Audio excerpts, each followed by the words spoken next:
waxaan u soo istaagay inaan dhaytiska ama taariikhaha wasiirka yeeristiisa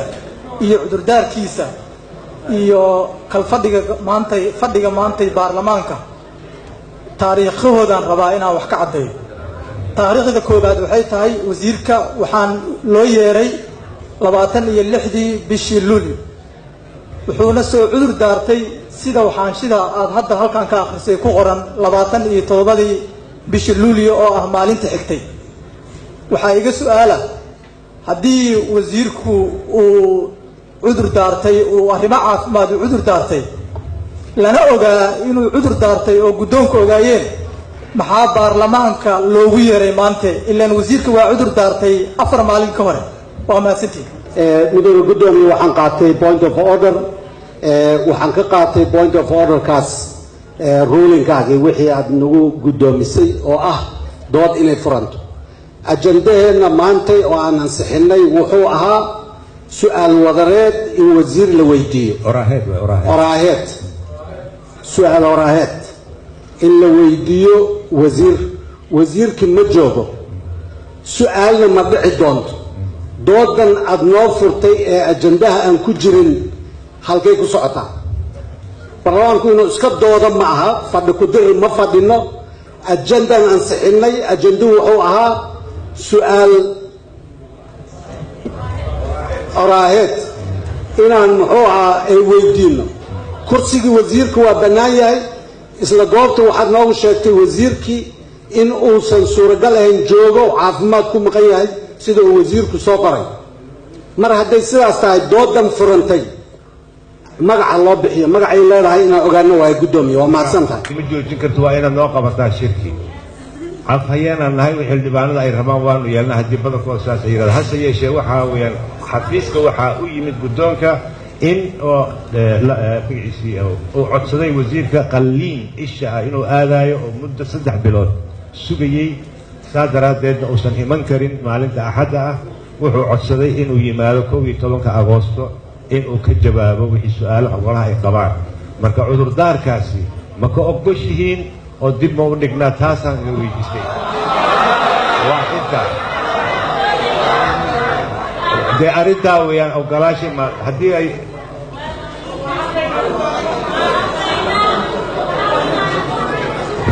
in laga ogolaado markuu yimaado asagana uu isdifaaco ayaa magaciisa ayuu soo codsaday. marka arrintaa weeyaan ma aha wax kale oo waayahay waxaa laga hadlaya waxaa weeye in laga ogolaado cudurdaarkaasi in kale. ahlan wasahlan. waxaan ka sheegay anigu waxa weeye shakhsiyan anigoo xubin baarlamaanka ah baarlamaankan sharafta leh cid walba way u yeedhi karaan waqtigay doonaan bay u yeedhi karaan xaq bay u leeyihiin inay kuwa maanta jooga iyo kuwa berri yimaadaba ay u yeedhaan su'aalahana laga jawaabo. arrintaasi waxa weeye mas-uuliyad saaran dadka dawladda ka shaqeeya in shaqadooda lagu korjoogteeyo oo loo yeedho la ixtiraamo halka la yimaado. runtii aniga waxay la tahay yeedhiddu inaabay tahayba wada shaqaynaya in la sasaxo ayay tahay yeedhidda la isku yeedhaya. taa iyada markaa wax dhibaato ka taagan ma jiro. qof diidi karaana meesha ma jirto mana dhici karto in la iska dhiga tiro. hase ahaatee guddoomiye sidaad sheegtay aniga reele waxay ila tahay waa la xanuunsan karaa waxbaa dhici karaa anybody buu ku iman karaa waxaas aniga iyo adiga iyo mar haddii markaa ninkii wasiirka soo cudur daartay oo aanu odhanin bilaan maqnaanaya oo yidhi bisha 11 kadaan imanaya. bisha maanta waxaa weeye 11 maalmood baa inoo hadhay. anigu waxaan ku talin lahaa kolleyba shakhsiyan in ninka odayga waqtigaas siino maalintaana halkan inoogu yimaado waxaa weydiisaan qaraarna baarlamaanku ka gaadho ayaanu ku talin lahaa. daqiiqo cidii ka baris waa joojinaya. su'aalan qaba su'aasha mid kugu saabsan midna waa mid officialka mid waxa waaye arrimahan oo kale way imaadaan wasiirada waa u yeernaa si sharciyan ugu yeernaa. markaad rabtid ma adiga go'aan noo qaadayo dhahayo waa sugeena markii kalena ma anaga hadda inaanu soo dhexgelisid iyadoona dooda ayna dhammaanin aad cod noo qaadaysaa midda xigto waxaan rabnaa baarlamaanow in doodayna ay macno yeelato sidaan macno ma ku yeelanay sababta oo ah wasiirkii aan u baahnayn aan u yeelanay oo aan sharciga ku kala bixi lahayn wuu maqan yahay doodeena ma waxay noqonaysaa muxuu u xanuunsaday taasaan qabaa marka waxaan qabaa in dib loo dhigo oo 11 aan la sugna aadaan u mahadsan gudoomiye qodobka 77 faqradiisa 8 waxay sheegeen su'aal oraaheed haddii laga keeno wasiir xildhibaanada mooshinka keena waxay codsan karaan in dood la geliyo muddo aan 20 daqiiqo ka badnayn waxaan ka codsanaa marka muddada aad haysatid waa 20 daqiiqo 20kaas daqiiqo inaad ku soo gabagabeeyaan ka codsanayna marka koobaad oo sharciga la ilaaliyo qodobka labaad wax badan ay ugu jireen aan dhaw mar rabo oo 2 daqiiqo la isku qabtay sida xeerashadku qabo mudane gudoomiye waxaan rabaa hadalaan rabaa inaan dhehe su'aal inaan idin weydiiyaan rabaa idinka gudoonka wasiirka ma asaga waraaqda inta keeno iska tagay mise idinka fasax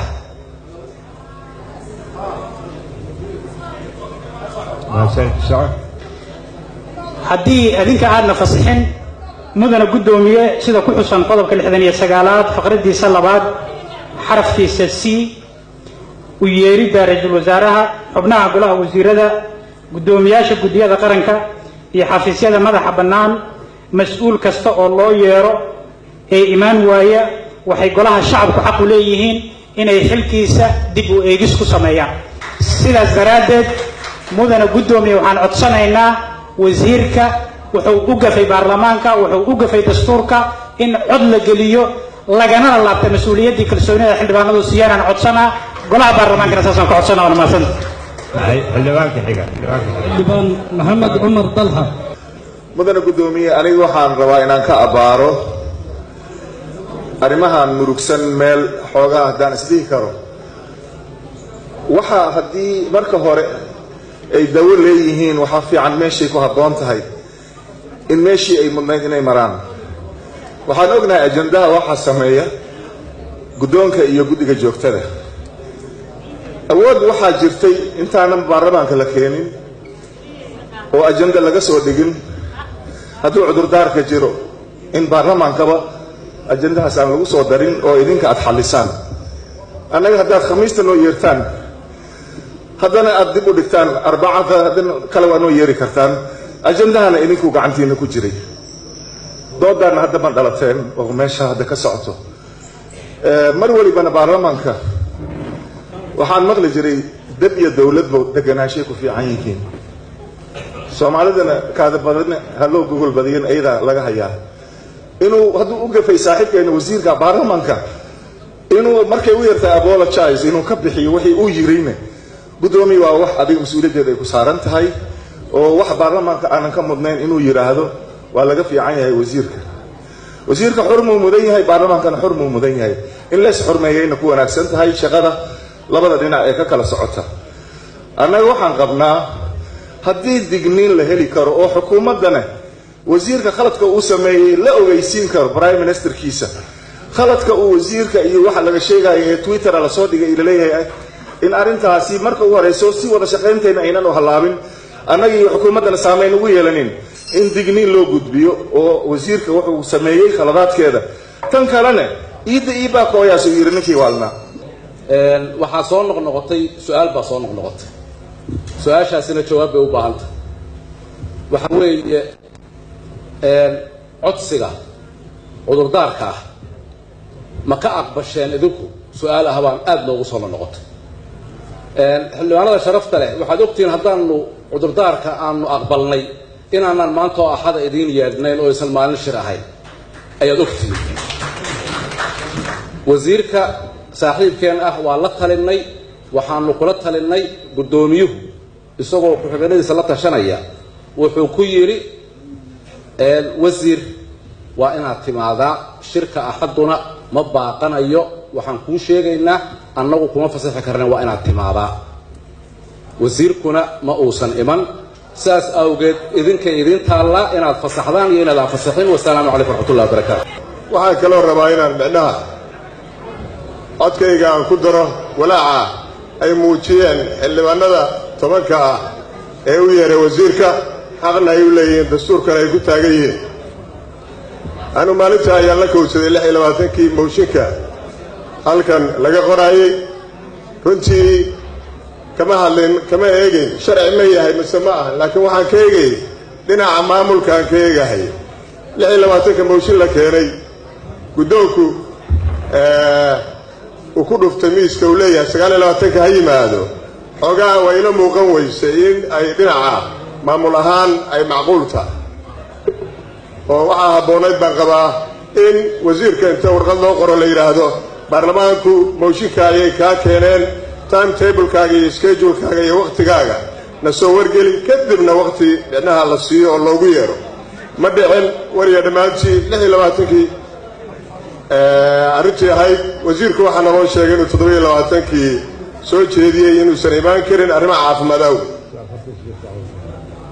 waxaa markaa ii muuqata sida doodu tahay 11 ma yeelnaa mise hawl kalaan ka qabsannaa waxaan soo jeedinayaa xildhibaanada sharafta le ka codsanahayaa ummadda soomaaliyeedna indhaha ayay nagu haysaa 2 asbuuc sheeko bilaawtay 26kii 11ka maana sugi waayo waxaan ka codsanayaa xildhibaanada sharafta leh indhihii shacabku waa neegahayaan in aanu micnaha 11ka casho dambe aan u sugno oo wasiirka haddii alla yidhaahdo 11ka aan siino intaa waa codsi weeye mudanayaal waxaan rabaa in sheego maartaa in xildhibaankii hadda ugu dambeeyey oo lahay maxaa markiiba loo gudbiyey ma aha guddoonka inuu isku taagay ama wax oo takrifal uu samaynayo ma aha xeer rusaadka wuxuu leeyahay markii wasiir loogu yeero maxaa la yidhaahdaa su-aal oraaheed wuxuu xaq u leeyahay in la siiyo 72 saacadood ama 43 maalmood marka waxa aan markii uu yimaaday intii xaqa uu lahaa waa la siiyey yani xoghayntan kuma ayna gardaroonin warqadda ay qortay sida rosaadku waafaqsanaa loo ma ahayn in cagta loogu istaagay ma ahayn laakiin waxaa weeye hadda waxaan weydiisanayna waxaa weeye su-aashan ah cudurdaar buu keenay dib u dhigi kartaa laakiin u yeerid aan u yeernay maxaa tiri wuxuu leeyahay maalmaha shaqo aan axadda ahayn hubin kasta waxaa ka socota waxaa weeye su-aasha loo gudbiyey xoghayaha gudbigay ayadoo qoraal ahaan muddo aan ka yarayn 72 saacadood ka hor fadhiga waxaan u turjunnaa ka hadallaa shacabka soomaaliyeed waxaan u yeedhnay oy soo jeediyeen mooshin 10 xildhibaan waanu ku raacnay annagu ma ahayn dadkii soo qoray laakiin waan ku raacsannahay waxay xildhibaanadu keeneen in loona hor keeno wasiirka waxaan bukoonin oo aan dhimanin waa ilaaha boqorka wasiirku waa bashar haddii uu warqad soo qortay guddoonkeennu way gaadhi lahaayeen talo waxay u gaadhi waayeen inay baarlamaan weyne hor keenaan oo ay noo keenaan taladuna horteennay taalla 2 arrimood ayaa inala gudboon haddaan nahay xildhibaanada inaan aqballo 11kaas oo 2 wiig ah wax ka badan baynu qabanaynaa waxaynu hor yaalla miisaaniyaddii dalka oo loo cadiban yahay 12 cishana sii maraysa oo horteenna taalla shaqooyin badan baynu hor yaallo inaan qabanaa waxaan qabaa jaalayaal waxaad qabtiin baan qabaa anigu xildhibaanada kama weyni xildhibaanada ayaan ku biraysanahay waxay qabaan baanan qabaa 2 arrimood waa inaynu go'aan maanta ku gaadhnaa inaan 11ka cisho u fasaxno oo uu soo qortay wasiirku iyo inaan tala ka gaadhno taladaas oo ah talahan baarlamaanka kala kaxaynaynoo lagu midaysan yahay marka walaalayaal gacmo geel jiro hoos baa loo dhaqaay baarlamaanka soomaaliyeedow taladaad maanta gaadhin ayaa layniga fadhiyaa asalaamu calaykum waraxmatullahi wabarakaatu marka hore waxaan ka xumahay meeshan guddiyaan ku jirnaa kulligaayo shaqo weyn baana loo dirsaday awoodda aan gelinayno arrimo siyaasadda runtii aan na khusaynin mudane guddoomiye waxaan kaa codsan lahaa guddiyadii dad yimaada waan la'nahay wax lagu mashquulsan yahayna waa garan la'nahay horta bal inaad taa noo eegto dadkaan guddiyada imanin shirar kale lama gafo ee siyaasadeed 4 sannadood oo waxaan ka soo baxnay ka nasiibka nasaar iyo balaayis daba orod tiina nagu bilaabata ma rabno anigu waxaan jeclaan lahaa xildhibaanadu inay shaqadooda ay qabsadaan anigana ku jiro tan labaad arrintan arrimo ka waaweyn baa naloogu keenay anaga guddiga joogtada oo ajendaha aan u dejinno waxaa imanaya waxaan imanayn iyo wakhtigeeda arrintan waxaa ku habboonid runtii in halkaa aan ku soo goyno hadduu ninku xanuunsadayna sharcigu ma xanuunsado waa run laakiin bini aadan weeye wasiirku haddii uu si official u dalbaday in dib loogu dhigo arrimo caafimaad awgeed anu waa garan lahay waxaan diidanayaa xataa muslimnimaday ka baxsan tahay inaan diidno marka waxa weeyaan waa official request buu sameeyey adigaan ku imanay adiga iyo guddoonkiina haddii kan lagu dega joogtay inaad keento ayaa kasii habboonaan lahayd marka inay halkan nagu soo gaadho maanta la isku qabsado waa ka xumahay marka waxaan jeclaan lahaa requestka uu sameeyey wasiirku in la qadariyo waliba islaamnimo lagu qadariyo nin xanuunsanayo oo baxaya in la yidhaahdo dalka kama bixi karo waa wax lala yaabo way runtii anu waxaan jeclaan lahaa runtii dalkan in hore loo wado shaqooyinkii laynoo igmaday aan qabsanno taasaa inaga weyn ninkii doonaya inuu siyaasad iyo isqabqabsiga waxa ka shaqaystana kursigiisu nin doonaya inuu shaqaysto baarlamaanka joogo uu ku wareejiyo waa mahadsantiin xildhibaano 10 ah ayaa sida xeer hoosaadka waafaqsan soo jeediyey mooshin oo ay codsanayaan raalli ahaada xildhibaano aan isdhegaysano عثمان مياه عثمان ورالله هاو حلو عثمان رالله هاو مدنيال waxaa mooshin baa yimid hadduu mooshin yimaado oo su'aal oraahayna waa taqaanaan 7 iyo 2 saacadood ayaa la siiyaa qofka xogeynta guud waa siisay wasiirku cudurdaar buu keenay waa adeer fariisay ka dhaaf wareen cudurdaar buu keen uu leeyahay ma iman karo caafimaad baan u socdaa oo aan 3 bilood sugayay waxaan codsanayaa in dib la igu dhigo ilaa 12 Agoosto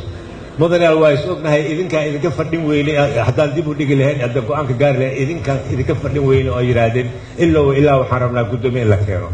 guddoonka dantiisa ugu horreysa waxa weeyaan baarlamaanka inuu xasiloonidiisa isku wadidiisa uu ka shaqeeya mar walba uu ka shaqeynaya wasiirku waan la talinayaa waa la talina waxaan ku yiri walaalow imow 9 daqiiqo weyn waa dhamaanaysaa insha Allah waxna waa la dhameynaa waxaan u sinahay 3 bilood baan sugayay caafimaad baa haysta guddoomiyo iga ogolo maxaa yiraahdaa 12 inaan imaado ayuu yiri idinka olol lagu soo qaaday guddoon ku soo qaaday magaciisa saasay ku tiri hadda waxa weeye qofkii waa xanuunsaday su'aal haddaan weydiin lahayn oo ka jawaabi lahaana ma joogo walaalayaal waxaan weydiinayaa xildhibaanada sharafta leh xildhibaankan wasiirkan wuxuu keenay cudurdaar uu leeyahay caafimaad baan jira 3 bilood baan sugayay 12 Agoosto laga dhigo ma ogoshihiin in arintaasi aan dib u dhigtaa oo coday horta marka in dib loo dhigo oo 12 aad ka ogolaataan aan point of order ka qaatay procedure-ka baarlamaanka mar kale dood baa furneed xildhibaanada qaar waa hadleen qaarna aysa hadleen codkan wuxuu ahaa markii u horreysaba in la qaado haddii aan la qaadinayo dood laga furay codkii doodda inay dhammaato weyn maxaa yeelay waxaan xaq ahayn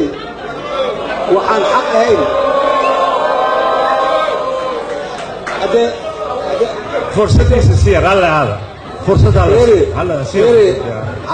haddii laysku oriyo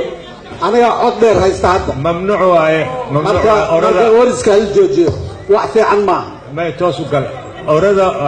iyo foorada iyo kulligooda waa ka reeban yihiin xayawsaad marka orada naga daayir sidaasaan ogeyn intii baarlamaankii hore markaan joognay guddoomiye xaq ma aha dooda dhexdeedii iyadoo aan dadkii qoraa aysan tanaasulin in cod la geliyo dooda ha dhammaato markay dooda dhammaato cod ha la geliyo waxaa harsan ilaa 12 magaciisa ayaa qoran laakiin waxa weeye nuxur maba laga hadli karo nuxur lagama hadli karo haddii markuu horeysa cudurdaarkan aan la ogolaanin ama la diidin marka walaalayaal oo dhafahmo waxa weeye cudurdaar buu soo qortay wasiirkiina ma joogo qof aan su'aal wadiino ma hayno ma habboon tahay inaan u ogolaano in martaa 12 uu yimaado من فضلكم الله عديو إن لقى أقرابه إن لقى الدين بالعيسى ما تسردين نحر لقلا يوم جرت إذا هرتان قرآن لقى قارن مدان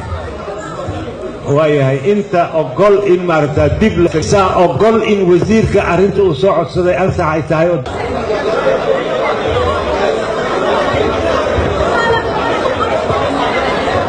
أنت تيدان أنت دبل عليه